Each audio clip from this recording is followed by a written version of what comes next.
राम साहेब तुम्ही एक काम करा, तुम्ही मुंबईलाच राहता, आता जवळच जवळ मुंबई असल्यामुळं जशी एवढी मोठी सभा भरली तसं माझा एक कार्यक्रम तुम्ही घ्या. तो कार्यक्रम कोणता असेल? आबू आझमीचा मुलगा आणि आबू आझमी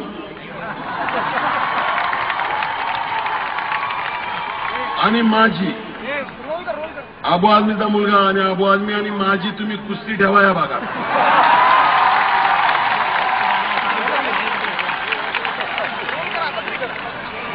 फक्त कुस्तीच्या टायमाला प्रमुख पाहुणे राजसाहेब असतील, कारण निर्णय आपण मारून देखील चुकीचा देणारे लोक आहेत तिथे.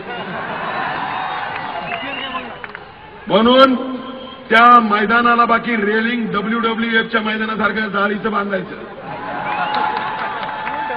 तारेचं रेलिंग, आणि आमच्या तिघांना फक्त आत सोडायचं. जर त्या बापलेकांचा भुगा नाही केला तर मी दाढी ठेवणं बंद करेन.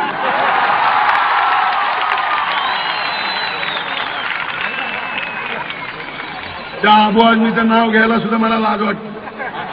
आबूच्या नावातच बू आहे.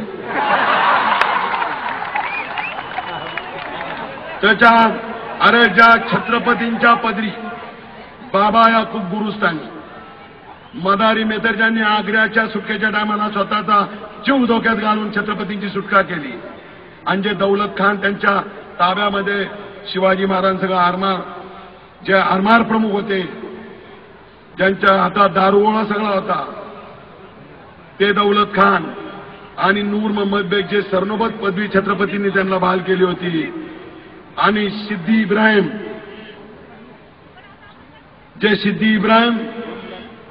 छत्रपतींचे अंगरक्षक होते, हे महाराष्ट्राचे मुसलमान जे छत्रपतींच्या पदरी होते.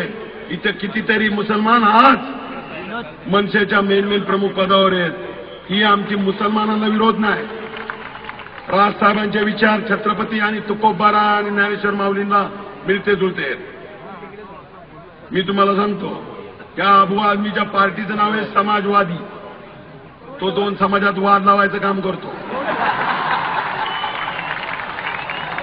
तो सारखा म्हणतो, प्रत्येक सभेमध्ये म्हणतो, मैं आजमगढ़ का हूं, मैं आजमगढ़ का हूं. अरे म्हणलं पागल, तू आजमगढ़ का है तो मैं भी तो शेंगढ़ का हूं. तेरे पास एक ही गढ़ है आजमगढ़, और मेरे पास कितने गढ़ है?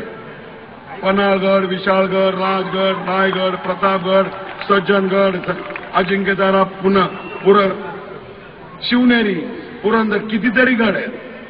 याच्याकडे एक गड आहे तो पण दिसत नाही. रामसाहेब आमचे एकदम माझ्या जीवाभावाचे मित्र आहेत. रामसाहेब म्हणतात आता परतवारीने आत्ता फक्त ट्रेलर झालाय, आता पिक्चर बाकी आहे. आत्ताचा जो आयटम झालाय तो अर्धवट आयटम झाला. परतवारीने मराठी माणूस आणि मराठी माणसाच्या अस्मितेवर आबू आझमी आणि राजसाहेबांच्या विरुद्ध काय बोलला तर आता त्याला फार कपडे काढून फोडल्याशिवाय सोडणार नाही. तर मागून सांगतात की बास करा. आता मला तर भरपूर बोलायचं होतं. डोंबिवलीकर इतके उत्साही आणि इतके मोठ्या संख्येने जमा झाले.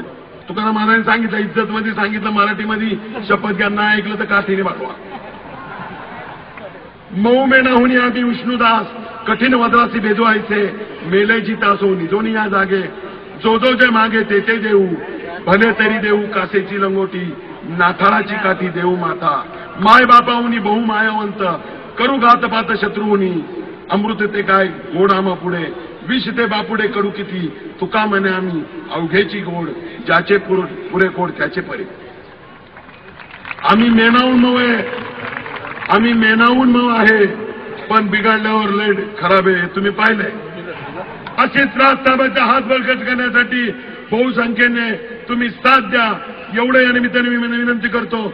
आणि तुम्हाला सगळ्यांना गणेशाची सिद्धी, चाणक्याची बुद्धी, शारदेचं ज्ञान, कर्णाचं दान, भीष्माचं वचन, रामाची मर्यादा, हनुमंताची ताकद आणि